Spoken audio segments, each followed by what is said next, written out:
How to change your Gmail address on your laptop. Hello everyone. In this video, I will show you how to change your Gmail address on your laptop. First, open Google Chrome on your PC. Then, click on the profile icon in the top right corner.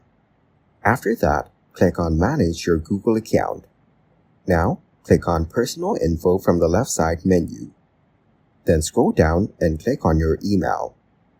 After that, click on your email again under the Contact Email section. Next, click on Add Other Email and enter the new email address you want to use. Then, click on Add. Now, as you can see, your email address has been updated.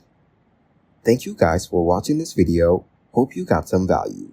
Make sure to like the video and subscribe to the channel to get notified of new videos. See you in the next one.